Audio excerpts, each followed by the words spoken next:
Ce sont des gens qu'on pense connaître, et en réalité, on ne connaît qu'un morceau de leur vie, qu'un morceau de leur existence. Et donc, la conversation avec permet d'explorer l'intimité de la personne. Ils se confient, se parlent. C'est un peu comme si on était à la fin d'un dîner, entre nous, et la personne nous raconte sa vie. Il a été très précis dans dire, moi, je ne viens pas pour faire ma promo, je ne viens pas pour montrer ma gueule. Je viens pour vous parler, je viens pour vous connaître, je viens pour vous aider si je peux. Donc, il vient avec une approche vraiment voyage de solidarité. Dan Lefkowitz, être producteur de spectacles vivants après le 7 octobre, fait comment pour redémarrer? On se pose beaucoup de questions, on se motive et puis surtout on est poussé. On est poussé par, en l'occurrence chez nous, d'un petit stagiaire qui sortait de Gaza et qui m'a dit un jour « Dan, je tourne en rond, est-ce que tu veux pas faire quelque chose ?» Et je lui ai dit « Non, je n'ai pas envie de faire quelque chose. » Et il m'a dit « Mais moi j'ai des besoins. » Et je lui ai dit « Si tu en as besoin, eh ben on va le faire. » Et on a redémarré comme ça. C'est pas facile parce qu'on a des amis, de la famille qui étaient à Gaza. On se dit mais comment on va rire encore? Et pourtant on en a grandement besoin, je crois tous. C'est le ressenti qu'on a. Moi en l'occurrence j'ai un fils qui est à Gaza. Et on se dit comment on peut se permettre de faire un spectacle, comment on peut se permettre d'être léger. Et en l'occurrence c'est l'inverse. On a une demande, les gens ont besoin de respirer. Les gens ont besoin de prendre 2 heures et penser à autre chose. Et si on peut les aider à se sentir bien, parce que c'est pas un sprint, c'est un marathon, et ben on apporte notre petite pierre à l'édifice. Bon, alors là, tu nous as amené la Rolls-Royce du rire, on l'adore, on est tous comme des fous de savoir que Gérard Darmon débarque en Israël. Alors Gérard Darmon va venir nous voir, c'est une belle rencontre, il a envie de montrer sa solidarité, il a envie de venir, il a envie de montrer qu'il est là avec nous. Donc il vient à la rencontre des francophones en Israël, il vient à la rencontre du pays, il vient sentir, il vient voir, il vient comprendre et il vient surtout nous apporter son soutien. Alors comprendre, je crois qu'il comprend très bien ce qui se passe parce qu'on l'a vu, comme on dit, ouvrir sa gueule sur les réseaux sociaux, dans les émissions de télévision. Il est impressionnant, quoi. Ah ben c'est un des rares, c'est un des seuls, malheureusement. Ils se comptent sur les doigts d'une main, les mensch, ceux qui savent ouvrir leur gueule et qui n'ont pas peur des répercussions. Et Gérard est parmi ceux-là. Mais comprendre, c'est aussi se rendre compte, c'est aussi voir. C'est pas uniquement comprendre à distance au travers d'images et de récits. On a une jolie visite. On a non seulement prévu de faire une rencontre avec évidemment les francophones dans le cadre de nos conversations avec, mais on va certainement aller visiter des hôpitaux, voir des soldats blessés, voir les khatoufim, faire un barbecue. Enfin voilà, essayer de coller, de lui montrer ce qu'est la réalité de ce pays en ce moment-là depuis quelques mois, et se rendre compte que cette solidarité, que cette union, que cette unité du pays, elle est concrète, elle se fait sur le terrain. Et on peut la raconter, mais la vivre, c'est autre chose. Alors justement, conversation avec, c'est un peu un programme qui permet de rentrer dans l'intimité de la personne qui est invitée. Alors Gérard Darmon, on a l'impression de le connaître, on a l'impression que c'est un grand frère, un grand-père, un ami.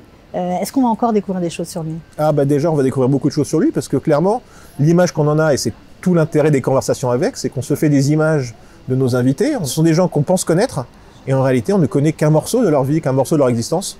Et donc, la conversation avec permet d'explorer l'intimité de la personne. Ils se confient, se parlent. C'est un peu comme si on était à la fin d'un dîner, entre nous, et la personne nous raconte sa vie.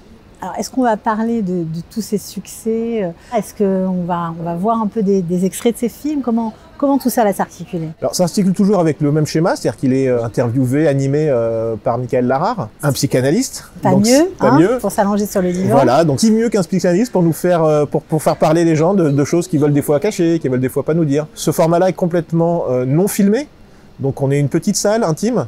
Et ça permet pour l'invité de pouvoir parler de choses. Donc on n'a aucune idée de là où ça va aller, puisque tout est en live. Ce qui va danser, ça tout le monde me l'a demandé.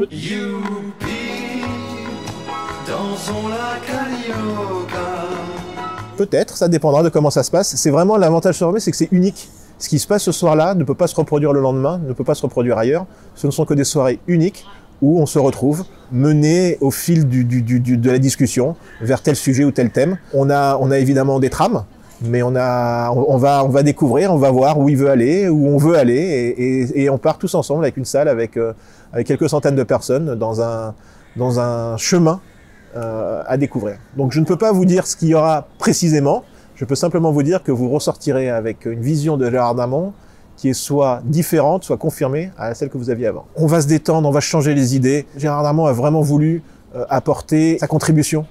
Et il a bien compris qu'aujourd'hui, s'il peut amener du réconfort, de la solidarité, il vient avec énormément d'humilité. Il a été très précis dans dire, moi je ne viens pas pour faire ma promo, je ne viens pas pour montrer ma gueule. je viens pour vous parler, je viens pour vous connaître, je viens pour vous aider si je peux. Donc il vient avec vraiment une approche vraiment voyage de solidarité. Ouais, ça c'est plutôt tout à son honneur. Alors ça aura lieu le 3 mars. Ça aura lieu le 3 mars, on a toujours un très joli écrin, c'est le musée d'art moderne de Tel Aviv. C'est à 20h30. Voilà, les billets sont à prendre sur notre site, livestage.show. On a droit à ce petit moment à cette petite parenthèse. Nous, depuis maintenant un mois, depuis qu'on a relancé un petit peu notre activité, on a une phrase qu'on met partout et qu'on utilise partout, qui est devenue notre slogan, et qui est « on n'oublie jamais rien, mais on doit vivre avec ». Donc c'est clair qu'aujourd'hui, relancer cette activité-là, faire venir des invités, ça ne veut pas dire qu'on est passé à autre chose. Ça veut juste dire qu'on doit faire les deux en parallèle. Voilà, on respire, on vit et en même temps on soutient ceux qui sont sur le front encore. Exactement. Voilà, et j'imagine que Gérard Darmon aussi sera très sensible à tout ça. Il est très en attente de rencontrer les gens, de leur parler, de les écouter. J'ai été d'ailleurs très agréablement surpris de voir quelqu'un à ce point humble, à ce point avec l'envie de venir. Il tourne un film, il termine son tournage et il monte dans l'avion le lendemain. Ouais, c'est génial. Et puis en plus, ce qui est formidable, c'est que tout le monde, toute génération confondue, l'apprécie. Chacun en fonction des supports sur lesquels il l'a regardé. Mais tout le monde le connaît. Ah, c'est sûr que entre les films de Benex, 37 de le matin, les films de Lelouch, en passant par La Cité de la Peur, ou récemment LOL, ou Family Business, on a quelqu'un qui est multifacette. Je crois que celui qui marque le plus la jeunesse, et ça m'a surpris de voir les jeunes qui connaissent tellement bien, c'est le monsieur qui était le méchant dans Astérix. Oui, c'est le monsieur qui était le méchant dans Astérix. Il est vraiment, il sait nous émouvoir, il sait nous faire rire.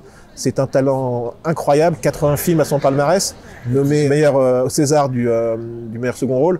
Donc on a vraiment un monument du cinéma français qui arrive. Ouais, j'imagine qu'il va nous raconter comment, à l'époque d'Astérix, alors qu'il était au creux de la vague, il a rebondi et que ce rôle lui a réouvert les portes du cinéma français. Ça va être génial de le découvrir. Il va nous raconter ça, puis il va nous raconter d'autres éléments. Je pense qu'il y a des liens avec ce pays qu'on ne soupçonne pas, qu'on ne connaissait pas. Et je pense qu'on va laisser la surprise pour ceux qui viendront l'accueillir comme il se doit. Mais ils vont découvrir que ce ne sont pas uniquement des liens de cœur que lie Gérard avec notre pays.